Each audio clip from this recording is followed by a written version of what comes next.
नमस्कार प्यारे बच्चों। बेटा, हमने कारगिल का वीर के विषय में जाना। किस प्रकार अनेक वीर शहीदों ने कारगिल में अपने प्राण गंवाकर शत्रु सेना पर विजय प्राप्त की थी।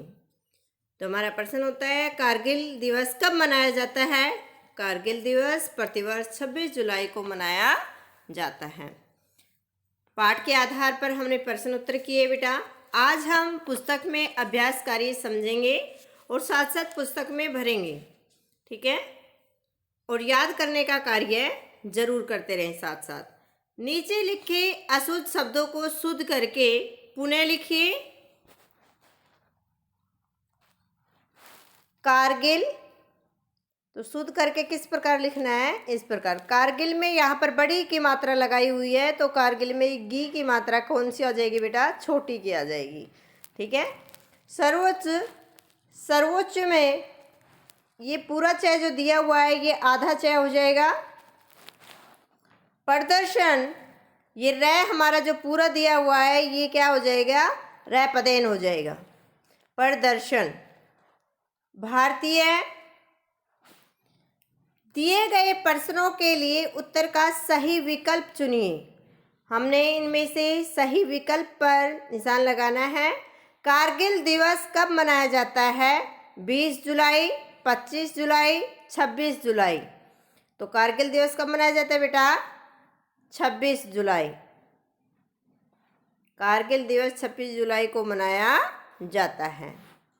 आगे देखेंगे, कारगिल पर विजय पाने के लिए सेना ने कौन सा ऑपरेशन किया था? ऑपरेशन विजय, ऑपरेशन जय, ऑपरेशन जीत। तो इसमें सही हमारा आंसर होगा ऑपरेशन विजय। कारगिल पर विजय पाने के लिए सेना ने ऑपरेशन विजय किया था। योगेंद्र सिंह यादव को किस पुरस्कार से सम्मानित किया गया था? अशोक चक्र, परमवीर चक्र, अर्जुन पुरस्कार। तो हमारा सही आंसर होगा इसमें परमवीर चक्र। योगेंद्र सिंह यादव को परमवीर चक्र पुरस्कार से सम्मानित किया गया था। कारगिल की लड़ाई किस चोटी के शीर्ष पर हुई थी? शीर्ष मतलब ऊपरी हिस्सा जो होता है उसको शीर्ष बोलते हैं। शेर हिल, बाघ हिल, टाइगर हिल। तो हमारा सही आंसर होगा इसमें बेटा टाइगर हिल। कारगिल की लड़ाई टाइगर हिल की चोटी के शीर्ष पर हुई थी। आगे देखेंगे, भाषा की बात। नीचे लिखे शब्दों का वाक्यों में प्रयोग कीजिए। हमने वाक्य में प्रयोग करना है। जो शब्द दिए इनका प्रयोग होना जरूरी है, तो ये आप अपनी तरफ से कर सकते हैं और करना भी है। जैसे वीर गति शब्द का प्रयोग होना जरूरी है। जिस कारगिल युद्ध में भारत के 527 से अधिक वीर सैनिक वीर गति को प्राप्त हो गए। युद्ध, कारगिल का युद्ध सन 1999 में हुआ था। परमवीर चक्र, योगेंद्र सिंह यादव को परमवीर चक्र से सम्मानित किया गया था। सर्वोच्च में आप कर सकते हैं वीरों ने बलिदान की उस सर्वोच्च परंपरा को निभाया। इन शब्दों का प्रयोग होना जरूरी है। आप अपनी तरफ से वाक्य लिख सकते हैं यहाँ पर। आगे देखेंगे, नीचे लिखे शब्दों के दो दो पर्यायवाची शब्द लिखिए। पर्यायवाची समानार्थी शब्दों को ही कहते हैं बेटा। तो आप यहां लिखेंगे इनके सामने जो स्पेस दिया हुआ है।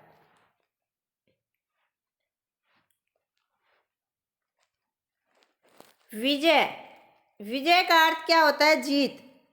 जय, जीत, फतेह। आप कोई दो लिखेंगे। दुश्मन, शत्रु, वैरी। अधिक का बहुत, अतुल, ज्यादा भी लिख सकते हैं आप। शपथ, कसम, दुहाई। सम्मान, आदर, सत्कार, इज्जत।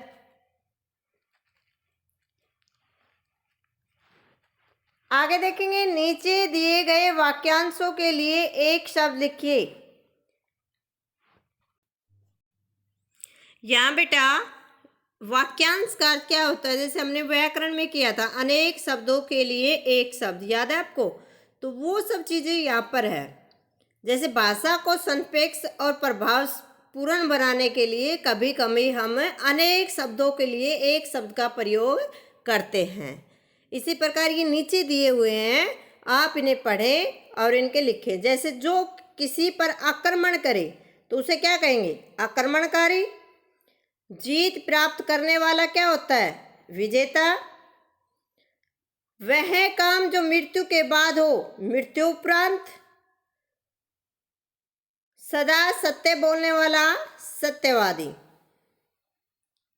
जैसे हमने पढ़े थे व्याकरण में, विद्या की चाह रखने वाला, विद्यार्थी जो बच्चों को पढ़ाए, अध्यापक जहाँ पढ़ने के लिए जाते हैं, विद्यालय जहाँ पढ़ने के लिए पुस्तकें पत्रिकाएं आदि हो, वहाँ पुस्तकालय। समझ में आ गया? वो सब चीजें हैं। आगे देखेंगे, कला कौशल में देश प्रेम और देशभक्ति या देश प्रेम पर अपने शब्दों में अनुच्छेद लिखें। यह सब हमने कर लिए थे बेटा, ये दोबारा नहीं करेंगे। नीचे कुछ वीर अमर शहीदों के चित्र दिए हैं, उनके नाम लिखेंगे आप। इन्हें पहचानेंगे, उनके नाम नीचे लिखेंगे। जैसे ये चित्र किसका है बेटा? भगत सिंह। तो आप इनके नीचे किसका आप लिख देंगे? भगत सिंह, अब्दुल अहमद, सुभाष चंद्र बोस। आप चित्र देख देख कर इनका नाम नीचे लिखेंगे। आगे देखेंगे, कविता की पंक्तियां पूरी कीजिए। हम बच्चे हिंदुस्तान की है, कुछ ऐसा करके दिखाएंगे। दुश्मन से टक्कर ली है सौ बार, हम आंधी तूफानों को सहन कर जाएंगे। न शीस कभी झुके भारत माँ का, लहराए सदा तिरंगा प्यारा। विश्व में भारत का नाम हो, हर कोना देश का उद्यान हो। इस प्रकार ये पंक्तियां आप पूरी करेंगे। ये छोटी छोटी कविता लेखन जो करना, लिखना सीखे अपने आप, और याद भी करने का काम करें बेटा। कविताएं याद जरूर करें रोजाना एक। कारगिल युद्ध में शहीद हुए किसी वीर के विषय में जानकारी, सुंदर परियोजना तैयार करें। ये हमने कर ली थी बेटा। आगे देखेंगे, ये आपकी पुस्तक में मधुर वाणी का एक अनुच्छेद के रूप में दिया है बेटा। इस गद्यांश को अपठित गद्यांश है। ये गद्यांश दिया हुआ है पीछे आपकी पुस्तक में, मधुर वाणी। और ये हमारे प्रश्न उत्तर दिए हैं फिर उसके नीचे 71 नंबर पेज नंबर पर ये जो हमारे प्रश्न उत्तर दिए मधुर वाणी को, इसमें लिखा हुआ है स्पष्ट कि आप 111 नंबर पेज पर जाकर पाठ्य सामग्री को पढ़कर विद्यार्थी को सुनाएं और तथा नीचे दिए गए प्रश्नों के श्रवण कला से जांच करें। मतलब हमने सुनकर उन प्रश्नों के उत्तर देने, पहले गद्यांश को ध्यान से सुनेंगे और फिर नीचे दिए गए प्रश्नों के उत्तर आप देंगे। हम पढ़ते हैं, आप ध्यान से सुने और साथ साथ समझें। मनुष्य की बोली ही उसे अच्छा या बुरा बनाती है। मधुर वाणी से ही पता चल रहा है, मीठी वाणी। जो हम बोलते हैं, कैसा बोलते हैं, वो सब प्रभाव हमारा दूसरों पर पड़ता है बेटा। अच्छा या बुरा बनाती है। जैसे हम बोलेंगे अच्छा, सबसे प्रेम से बोलेंगे, प्यार से बोलेंगे तो सब हमें क्या कहेंगे? अच्छे हैं इंसान। बुरा यानी कड़वी भाषा बोलेंगे तो बुरे कहलाएंगे। यदि हम मीठी बोली बोलते हैं तो सब हमें पसंद करते हैं। सब पसंद करते हैं ना, हम सबके प्यारे बन जाते हैं। लेकिन यदि हमारी बोली अच्छी नहीं है तो अनेक गुणों के होते हुए भी कोई हमें पसंद नहीं करता। तो प्यारे बच्चों, हमें कैसी बोली बोलनी चाहिए? मीठी। हमें सबसे मधुर वाणी बोलनी चाहिए। इसका सीधा उदाहरण है कोयल और कोए का। कोए की आवाज़ कैसी होती है? कर्कश आवाज़ किसी को अच्छी नहीं लगती। कर्कश माने कड़वी आवाज़ किसी को अच्छी लगती है कोए की? नहीं। काँ काँ काँ काँ करता है तो हर कोई अपने घर के आगे काँ काँ करता हुआ मिल जाए कौवा तो भगा देते हैं, किसी को पसंद नहीं है उसकी आवाज़। जबकि कोयल अपनी मीठी बोली के कारण सबके द्वारा पसंद की जाती है। कोयल की आवाज़ सभी सुनना पसंद करते हैं, कितनी मीठी आवाज़ है, मधुर आवाज़ है। देखने में दोनों ही काले होते हैं, दोनों ही काले होते हैं, कौवा भी काला होता है और कोयल भी काली होती है। दोनों को अपनी आवाज़ के कारण अलग अलग पहचान मिली है। कौवा अप्रिय और कोयल सबको प्रिय लगती है। अप्रिय जिसको कोई पसंद नहीं करता, कौवे को कोई पसंद नहीं करता, और कोयल सबको प्रिय अच्छी लगती है। इसी प्रकार मनुष्य भी मधुर वाणी से शत्रु को भी मित्र बना लेता है, शत्रु को भी मित्र बना लेता है, सबका प्रिय बनकर समाज में आदर पाता है और सभी उसे पसंद करते हैं। मीठी वाणी बोलने व सुनने वाले सभी को अच्छी लगती है। देखो कितना मधुर बोल रहा है, कितना अच्छा बोल रहा है, सब पसंद करते हैं। मन को शांति प्रदान करती है। इससे समाज में अच्छे संबंधों का संदेश फैलता है। इसलिए सदैव मीठा बोलो। सबसे कैसा बोलना चाहिए प्यारे बच्चों? मीठा, मधुर बोलना चाहिए हमें।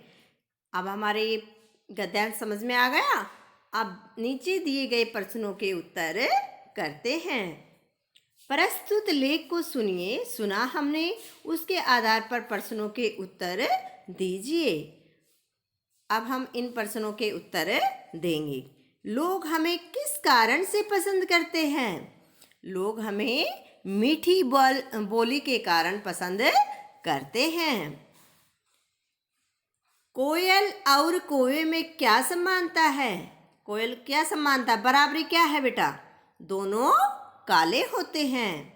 कौवा और कौवे में क्या समानता है, क्या बराबरी? दोनों काले होते हैं। कौवा भी काला होता है और कोयल भी काली होती है। कोयल और कौवे में क्या असमानता है, क्या बराबरी नहीं है? उसमें तो क्या समानता पूछी थी और इसमें असमानता, क्या बराबरी नहीं है? कोयल मीठी बोली बोलती है और कौवे कैसे आवाज़ निकालता है? कर्कश, कड़वी। तो कोयल मीठी बोली बोलती है और कौवा कर्कश बोलता है। यह समानता हो गई। कोयल को सब पसंद क्यों करते हैं? कोयल को सब पसंद क्यों करते हैं बताओ? कोयल की मीठी बोली के कारण सब उन्हें पसंद करते हैं, क्योंकि वह मीठा बोलती है। हमारी वाणी कैसी होनी चाहिए? हमारी वाणी मीठी होनी चाहिए। मीठी शब्द के उल्टे अर्थ वाला शब्द बताइए। तो मीठी वाले का उल्टा क्या हो जाएगा? कड़वी। मीठी का क्या हो जाएगा? कड़वी। मधुर का समान अर्थ वाला शब्द, समान अर्थ वाला पर्यायवाची शब्द लिखने हमने यहाँ पर बेटा। मधुर का क्या हो जाएगा? मीठा, प्यारा, सुहावना भी होता है, सुहावना। ठीक है, आगे देखेंगे।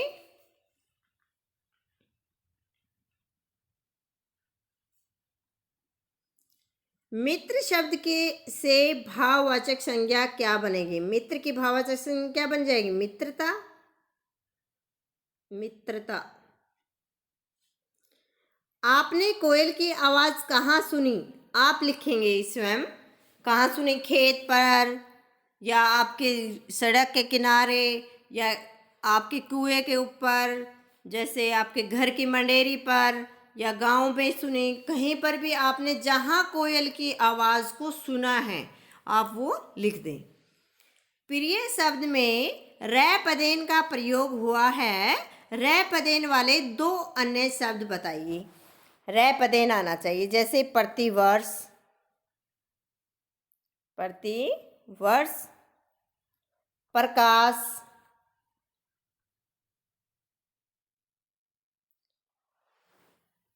प्रेम। दो ही बताने हैं बेटा, आप इनमें से कोई दो बता दें। प्रधान भी होता है जैसे, आप इनमें से कोई दो लिख देंगे। आगे देखेंगे, ये भी जानो, ये जनरल नॉलेज के लिए है। 14 सितंबर 1949 को हिंदी भारत की राजभाषा के रूप में स्वीकार की गई और केंद्रीय सरकार के कामकाज के लिए अनिवार्य घोषित कर दी गई। प्रतिवर्ष 14 सितंबर को हिंदी दिवस मनाया जाता है। हमारे प्रश्न भी आता है व्याकरण में, मैंने ये बताया भी था आपको, हिंदी दिवस कब मनाया जाता है। हिंदी दिवस प्रतिवर्ष 14 सितंबर को मनाया जाता है। संपूर्ण भारत में हिंदी का प्रयोग राजभाषा, राष्ट्रभाषा तथा संपर्क भाषा के रूप में किया जाता है। तो प्यारे बच्चों, आप कारगिल के वीर के विषय में पूरा आप पढ़ चुके हैं, इसका अभ्यास कार्य भी कर चुके हैं। तो आप इसे पूरे को अच्छे से याद करें और लिख लिख कर देखें। धन्यवाद।